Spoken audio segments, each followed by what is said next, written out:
Chapter 1. An Extraordinary Announcement. Every morning between 7:30 and 8:30, Johnny Butt, the newspaper boy, rode around the small village of Chipping Cleghorn on his bicycle. He stopped at each house and pushed the morning papers through the letterbox. On Friday mornings, Johnny also delivered to most of the houses a copy of the local paper, the Chipping Cleghorn Gazette, known simply as the Gazette. After a quick look at the headlines in the national papers, most people eagerly opened the Gazette. They glanced quickly through the letters page, and then 9 out of 10 readers turned to the personal column. This contained advertisements from people wanting to buy or sell things, from hens to garden equipment, or looking for help in the home. The notices in the personal column always interested the people of Chipping Cleghorn, but on one particular Friday, October the 29th, a notice appeared which was more interesting than any of the others. Mrs. Swetnam opened the Times, glanced through it quickly, then picked up the Gazette. When her son Edmund entered the room a moment later, she was busy reading the personal column. "Good morning, dear," said Mrs. Swetnam. "The Smedleys are selling their car." Edmund did not reply. He poured himself a cup of coffee and sat down at the breakfast table, then opened the Daily Worker. "Selina Lawrence is advertising for a cook again," Mrs. Swetnam said. "Yes, Mrs. Finch?" The door had opened, and the unsmiling face of Mrs. Swetnam's housekeeper appeared round it. "Good morning, madam," she said. "Can I clear the table?" "Not yet. We haven't finished," said Mrs. Swetnam. Mrs. Finch stared coldly at Edmund before leaving again. "Why do you have to read that awful paper, Edmund?" said his mother. "Mrs. Finch doesn't like it at all." "I don't think my political views are Mrs. Finch's business." "And you're not even a worker." "That's not true," said Edmund. "I'm writing a book." "I meant real work," said Mrs. Swetnam. She continued reading the personal column. "A marriage is announced.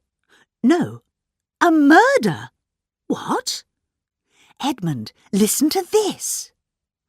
A murder is announced and will take place on Friday, October the 29th at Little Paddocks at 6:30 p.m. Friends, please accept this, the only notice." "What an extraordinary thing! Edmund!" "What's that?" Edmund looked up from his newspaper. "Friday, October the 29th. But that's today." "Let me see." Edmund took the paper from his mother. "What does it mean?" asked Mrs. Swetnam. Edmund rubbed his nose doubtfully. "Some sort of party, I suppose. The murder game, that kind of thing." "Oh," said Mrs. Swetnam doubtfully. "It seems a very strange way of announcing a game. It's not like Letitia Blacklock at all. She always seems to me such a sensible woman. A murder game? It sounds quite exciting." "It will probably be very boring. I'm not going," said Edmund. "Nonsense, Edmund," said Mrs. Swetnam firmly. "I'm going, and you're coming with me." "Archie," said Mrs. Easterbrook to her husband, "listen to this." Colonel Easterbrook paid no attention. He was busy reading the Times. "These reporters know nothing about India," he said. "Nothing. If they did, they wouldn't write such rubbish." "Yes, I know," said his wife. "Archie, do listen. A murder is announced and will take place on Friday, October the 29th at Little Paddocks at 6:30 p.m. Friends, Please accept this, the only notice. She paused. Colonel Easterbrook smiled at her affectionately. It's the murder game, he said. That's all. One person's the murderer, but nobody knows who. The lights go out. The murderer chooses the person he's going to murder. This person has to count to 20 before he screams. Then the person who's been chosen to be the detective questions everybody. It's a good game, if the detective knows something about police work. Like you, Archie. You had to deal with all those interesting cases in India. Why didn't Miss Blacklock ask you to help her organise the game? Oh, well, she's got that young nephew staying with her, said Colonel Easterbrook. I expect this is his idea. It was in the personal column. I suppose it is an invitation. Strange kind of invitation. I'm not going. Oh, but Archie, said his wife, I really do think you ought to go, just to help Miss Blacklock. I'm sure she's depending on you to make the game a success. One must be a good neighbour. Mrs. Easterbrook put her blonde head on one side and opened her blue eyes very wide. Colonel Easterbrook twisted his grey moustache and looked at his wife. Mrs. Easterbrook was at least 30 years younger than her husband. Of course, if that's what you think, Laura, he said. I really do think it's your duty, Archie, said Mrs. Easterbrook.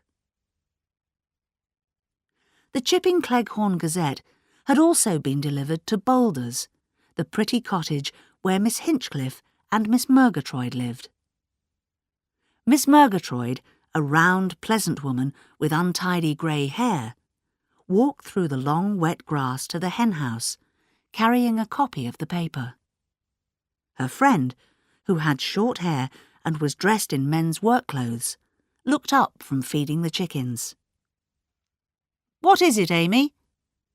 Listen to this, said Miss Murgatroyd. What can it mean? A murder is announced and will take place on Friday, October the 29th at Little Paddocks at 6:30 p.m. Friends, please accept this, the only notice. She paused and waited for her friend to give her opinion. It's silly, said Miss Hinchcliffe. Yes, but what do you think it means? Is it a sort of invitation? We'll find out when we get there, said Miss Hinchcliffe. It's a strange way to invite people, isn't it? But Miss Hinchcliffe wasn't listening. She was busy trying to catch a hen which had escaped. Oh, excellent, said Mrs. Harmon across the breakfast table to her husband, the Reverend Julian Harmon. There's going to be a murder at Miss Blacklock's. A murder? Said her husband, slightly surprised. When? This evening, 6:30. Oh, what a pity, darling, you won't be able to come. You've got to write your speech for tomorrow. Mrs. Harmon, whose real name was Diana, but who was usually called Bunch, handed her husband the Gazette across the table. There, it's among the notices in the personal column. What an extraordinary announcement, said her husband. Isn't it? Said Bunch happily. I suppose the young Simmonses have given Miss Blacklock the idea. I do think, darling, it's a pity you can't be there. I don't like games that happen in the dark. If someone touches my shoulder and whispers, "You're dead," the shock might really kill me. Do you think that's likely? No, Bunch, replied her husband. I think you're going to live to be an old, old woman. With me. And die on the same day, and be buried in the same grave. That would be lovely. "You seem very happy, Bunch," said her husband. "Who wouldn't be happy if they were me?" said Bunch. At Little Paddocks, Miss Blacklock, the owner of the house, sat at the head of the table. She was about 60 years old, and with her heavy country suit was wearing, rather strangely, a choker of large false pearls. Also at the table, reading the national newspapers, were her young cousins, Julia and Patrick Simmons. The fourth person at the table was Miss Dora Bunner, who was reading the local paper. Suddenly, Miss Bunner gave a cry of surprise. "Letty! Letty! Have you seen this? What can it mean?" "What's the matter, Dora?" asked Miss Blacklock. "The most extraordinary advertisement. It says Little Paddocks very clearly. But what can it mean?" "If you'd let me see, Dora dear." Miss Blacklock held out her hand, and Miss Bunner obediently gave her the newspaper. Miss Blacklock looked. She glanced quickly round the table. Then she read the advertisement out loud. "A murder is announced and will take place on Friday, October the 29th, at Little Paddocks at 6:30 p.m. Friends, please accept this, the only notice." "Patrick, is this your idea?" She looked at the handsome face of the young man at the other end of the table. "No, Aunt Letty. Why should I know anything about it?" "I thought it might be your idea of a joke. Julia?" Julia, looking bored, said, "Of course not." Miss Bunner looked at the empty place at the table. "Do you think Mrs. Hames—" she said. "Oh, I don't think Philippa would try and be funny," said Patrick. "She's a serious girl." "But what does it mean?" said Julia, with no real interest.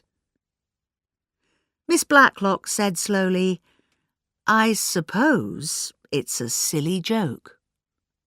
"But why?" said Dora Bunner. "It seems very stupid to me." Miss Blacklock smiled at her. "Don't upset yourself, Bunny," she said. "It's just somebody's sense of humour." "It says today," said Miss Bunner. "Today at 6:30 p.m. What do you think's going to happen?" "Death," said Patrick in a low, serious voice. "Delicious death." Miss Bunner gave a little scream. "I only meant that special cake that Mitzi makes," said Patrick apologetically. "You know, we always call it delicious death." Miss Blacklock smiled. "I know one thing that will happen at 6:30, she said cheerfully. "Half the people in the village will be here, wondering what's going to happen. I'd better make sure we've got some sherry in the house." "You are worried, aren't you, Lottie?" Miss Blacklock looked up from her writing at the anxious face of her old friend Dora Bunner. She was not quite sure what to say to her. Dora, she knew, mustn't be worried or upset. At school, Dora had been a pretty, fair-haired, blue-eyed, rather stupid girl. She would surely marry a nice army officer or country lawyer. But life had been unkind to Dora. She hadn't married, but had had to work.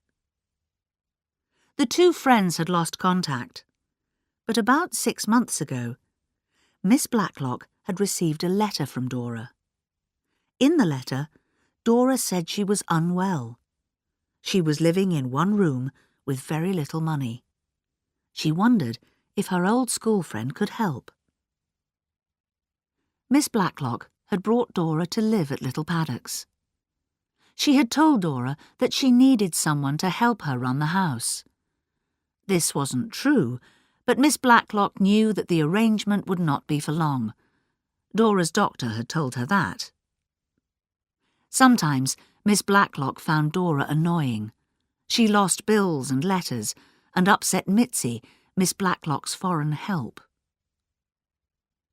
"Worried?" said Miss Blacklock eventually. "No, not exactly. You mean about that silly notice in the Gazette?" "Yes. Even if it's a joke, it seems to me it's not a nice kind of joke. It frightens me. It's dangerous. I'm sure it is." The door opened and a young woman came in. Her eyes were dark and flashing. "I can speak to you? Yes, please. No?" Miss Blacklock sighed. "Of course, Mitzi. What is it?" "I am going. I am going at once. I do not wish to die. My family, they died. My mother, my little brother, my sweet little niece. But me, I ran away. I came to England. I do work that I would never, never do in my own country. I know all that," said Miss Blacklock. She had heard it many times before. "But why do you want to leave now?" "Because again they have come to kill me. My enemies, the Nazis. They know I am here. They will come to kill me. It is in the newspaper." Mitzi brought out a copy of the Gazette, which she had been hiding behind her back. "See, here it says a murder. This evening at 6:30, I do not want to be murdered. No." "But why should this be about you?" said Miss Blacklock. We think it's a joke. If anyone wanted to murder you, they wouldn't advertise the fact in the paper, would they?" "You do not think they would?" said Mitzi. "Perhaps it is you who they mean to murder, Miss Blacklock." "I certainly can't believe anyone wants to murder me," said Miss Blacklock lightly. "And really, Mitzi, I don't see why anyone should want to murder you. We'll have beef for lunch today," she continued, "and some people may come for drinks this evening. Could you make some cheese snacks?" "This evening? But who will come then? Why will they come?"